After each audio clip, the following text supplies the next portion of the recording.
Bonjour! Au Gosset de Bois cette semaine, je vous amène visiter mon chalet.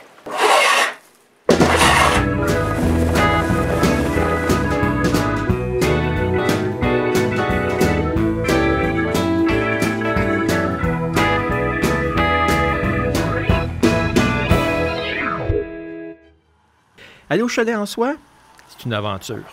C'est la raison pour laquelle il me faut plus qu'une fin de semaine pour apprécier mon séjour.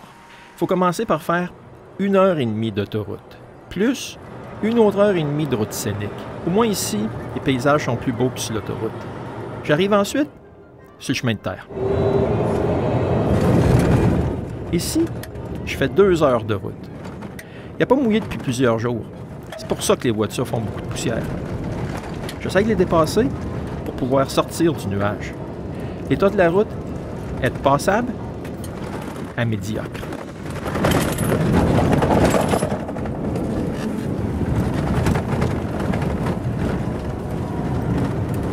Après 5 heures, on arrive au dépanneur. Relais de skidoo, stationnement à bateau, faites votre choix. Voici mon bateau. Il faut que je gonfle les 2 pneus du trailer.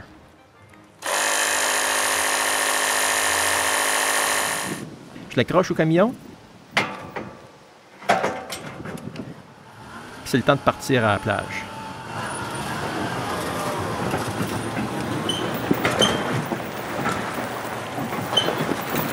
Ici, il y a une descente à bateau. Je remplis le bateau avec nos bagages, puis c'est le temps d'aller vers le chalet.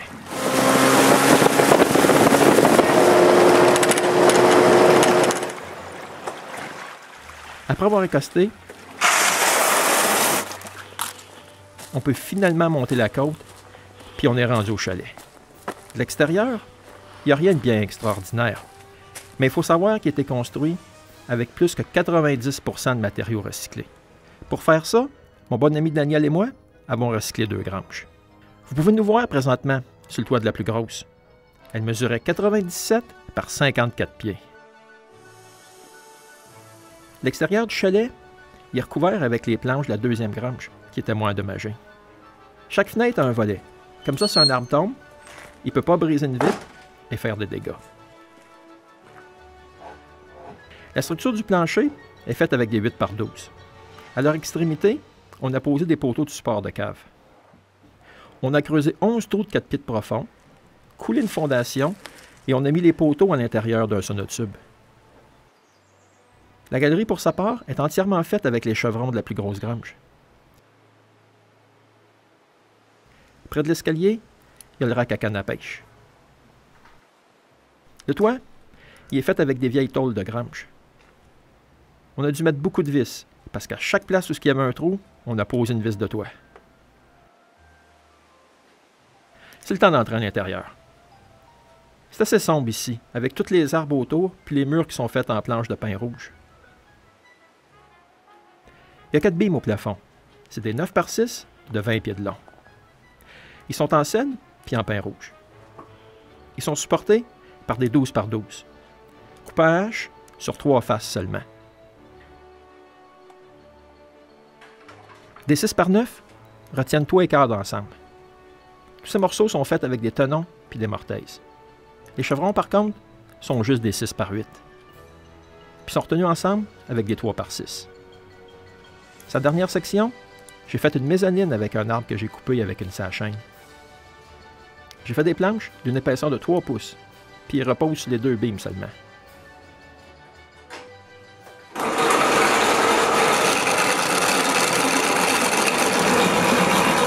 Pour monter en mezzanine, j'ai fait un escalier rétractable.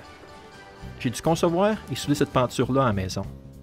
Pour éviter des surprises, je l'ai dessiné avec un programme 3D. J'ai aussi dû dessiner le chalet pour voir comment le tout fonctionnerait. J'en ai donc profité pour faire une animation.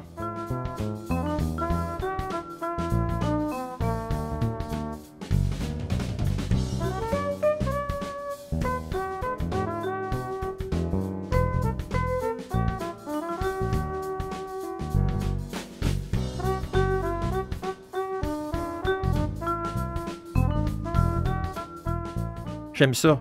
Il y a beaucoup moins de traînerie dans cette animation-là que dans le chalet. Voici ce que ça a de l'air en haut de l'escalier. Il y a plusieurs malles puis 2 lits de camp. L'an dernier, pour renforcer le plancher puis me débarrasser de plancher de bois franc, j'ai fait un plancher par-dessus mes planches qui sont vraiment coupées tout croche. Maintenant, le plancher est droit puis beaucoup plus beau. J'ai aussi un autre lit de camp près du frigo. Sur le dessus du frigo, j'ai fait une petite armoire avec une vieille rampe puis des morceaux de cèdre aromatique que j'ai rescapés des vidanges. Comme décoration, j'ai gardé ce chariot de la grosse grange qui servait à déplacer des balles de foin. Maintenant, il supporte mes lampes à gaz que je garde juste au cas. Parce que depuis quelques années, je fais ma propre électricité. Je la pars avec une vieille télécommande d'alarme de voiture de l'intérieur du chalet. Pour me chauffer, j'ai un poêle à bois avec un demi-mur de pierre derrière. Un demi, parce que j'ai coupé les pierres en deux, puis je les ai collées sur une plaque d'amiante. On peut voir la pierre coupée ici. Pour avoir l'heure et la température, j'ai fabriqué un thermomètre que j'accroche au mur. À l'extérieur, j'ai plusieurs bâtiments secondaires. Par exemple, la remise à eau. À l'intérieur, on y retrouve une pompe, puis le puits que j'ai creusé il y a 10 ans. Le dessus du réservoir s'enlève et on peut voir les 4 barils de jus de citron qui forment les parois du puits. C'est aussi là que je garde ma vieille machine à laver avec un tordeur. Je m'en sers à toutes les années, quand je viens pour plus qu'une semaine. À l'extérieur de la remise, il y a un lavabo. Il me sert à nettoyer les poissons que j'attrape. C'est assez évident pourquoi j'ai remplacé cette champlure-là de ma cuisine chez moi. Avec mon puits, je remplis 2 barils au sol et un sur le toit du chalet. Ils me servent seulement si le puits manque d'eau à l'automne. Je magasine aussi un baril d'eau de puits pour laver le linge. Près du chalet, j'ai aussi une douche extérieure. C'est différent de prendre une douche à l'extérieur, sauf quand il fait moins 14. Là, c'est moins le fun. J'ai aussi une remise pour mon bois. Les bûches sont difficiles à voir un peu en dessous des piles de carton. Ce sera difficile de rester plusieurs semaines ici sans bécosse. J'ai aussi fait une table en cèdre pour pouvoir manger dehors sur le patio. En parlant de patio, vous aurez remarqué que je l'ai fait tout en ciment. C'est beaucoup plus propre et facile d'entretien. J'ai aussi fait tous mes trottoirs en ciment. Je sais pas pourquoi, mais j'aime ça faire du ciment, puis ça dure longtemps. Pas comme mon ancien trottoir qui était fait en bois, il faisait dur. J'ai donc enrôlé toute la famille, puis ensemble, on a refait le trottoir tout en ciment. Je vais aller vider moi-même. On va commencer à mouiller. Celui-ci, là, il va durer pour longtemps. Sur l'autre embranchement du trottoir, il y a ma remise principale. À l'intérieur, on y retrouve mon système électrique, qui comporte une grosse batterie de 12 volts, un inverseur qui génère du 120 volts AC, puis le panneau électrique que j'ai fait. Il paraît beaucoup mieux et plus sécuritaire que l'ancien qui était fait tout en bois, puis qui affichait les mesures sur des cadrans analogiques. Il traîne maintenant dans le coin de la remise. Sur mon nouveau panneau, on y retrouve un clavier qui permet de faire des choix qu'on voit sur l'afficheur. Des choix comme allumer les lumières de décharge de la batterie. La première rangée d'afficheurs Adel affiche les entrées de source de courant pour charger la batterie. Il y a 2 entrées pour les panneaux solaires, une entrée pour l'éolienne et finalement 2 entrées qui rechargent la batterie si la génératrice fonctionne. J'ai aussi 3 autres afficheurs. Un pour le voltage de la batterie et l'autre qui donne le nombre d'ampères de charge ou de décharge. Un autre qui indique la vitesse du vent. Et enfin le dernier, je peux programmer ce que je veux. Présentement, c'est la température extérieure ainsi que l'heure. Mais ce qui m'impressionne encore, c'est l'intérieur. J'ai les 8 circuits imprimés par-dessus les relais de contrôle ainsi que les gros fils de 12 volts. Ici, on voit un circuit de plus proche. Tout est contrôlé par ce gros circuit que j'appelle le cerveau du panneau. Je garde des statistiques quand je ne suis pas là, dans cette carte de mémoire MMC. Je peux aussi contrôler le cerveau avec un port USB. J'ai fait une application que j'utilise pour voir les statuts du panneau à l'intérieur du chalet. Ma remise a aussi un petit établi, puis beaucoup de rangements. Parce qu'ici, les quincailleries sont loin. 4 heures d'auto, puis 70 $ d'essence.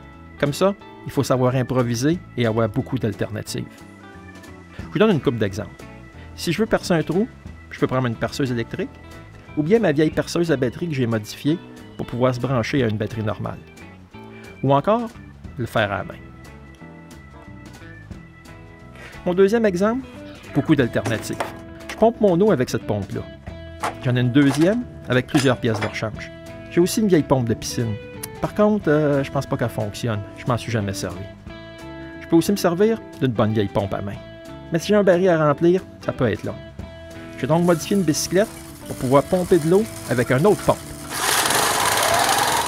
Par contre, c'est moins difficile de partir le moteur de ma vieille tondeuse qui est couplée avec un vieux grinder à angle qui entraîne la fameuse pompe. Et voilà plusieurs alternatives pour pomper de l'eau. J'ai aussi installé une tour de télévision que j'ai coulée dans le ciment pour supporter mes panneaux solaires puis mon éolienne. Comme ça, mes deux panneaux solaires ne sont pas obstrués par les feuilles des arbres, puis l'éolienne est beaucoup plus haute que le sommet des arbres.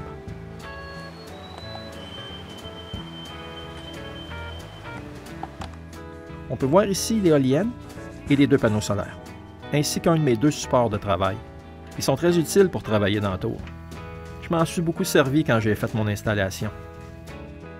C'était la visite de mon havre de paix, communément appelé mon chalet, qui me sert à échapper de la vie quotidienne et pour aller à la chasse puis à la pêche. En passant, voici la vue que j'ai de mon quai. Rappelez-vous que tout ce que vous avez vu ici est arrivé en chaloupe, après plusieurs heures de transport.